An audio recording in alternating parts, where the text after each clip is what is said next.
नमस्कार सर्वांना। आज बनवणार आहे बघा मी काळ्या मसाल्यातलं चिकन। त्यासाठी अर्धा किलो चिकन घेतलेलं आहे।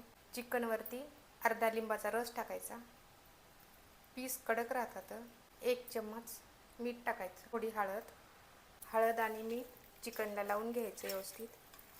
हळद आणि मीठ मी चिकनला लावून घेतलेलं आहे। चिकनची भाजी बनवण्यासाठी मसाले, हे काळा मसाला घेतलेला आहे 1 चम्मच, लाल तिखट घेतलेला आहे 1 चम्मच, अद्रक लसूणचं पेस्ट घेतलेलं आहे। हे वाटण आहे, खोबरं, खसखस, काळं फूल आणि कांदा भाजून याचं वाटण बनवलेलं आहे मी। आणि इथं खडे मसाले आहेत। गॅस ऑन करायचा, गॅसवरती भांडं ठेवायचं। मी पितळाच्या भांड्यात बनवणार आहे। भांडं गरम झालेलं आहे, 2 माप तेल टाकायचं। तेल गरम झालेलं आहे, खडे मसाले टाकायचे, 2 वाळी मिरची, अद्रक लसूणची पेस्ट परतून घ्यायचं। मसाल्याला चांगलं भाजून घ्यायचं व्यवस्थित। मसाले भाजण्यासाठी थोडं पाणी टाकायचं। मसाले छान भाजलेले आहेत, चिकन टाकायचं।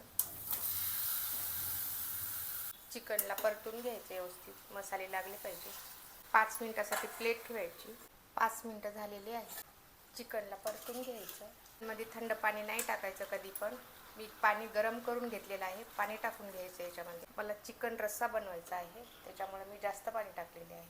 थोडं मीठ, भाजल्या चण्याची पेस्ट परतून घ्यायचं। 10 मिनिटं झाकण ठेवायचं। 10 मिनिटं झालेली आहेत, बघू शकता। बघा, काळ्या मसाल्यामध्ये बनवलेला चिकन रस्सा बनवून तयार झालेला आहे। असेच व्हिडिओ पाहण्यासाठी माझ्या चॅनलला सबस्क्राईब करा, व्हिडिओला लाईक करा आणि कमेंट करून सांगा काळ्या मसाल्यात बनवलेला चिकन रस्सा कसा झाला ते।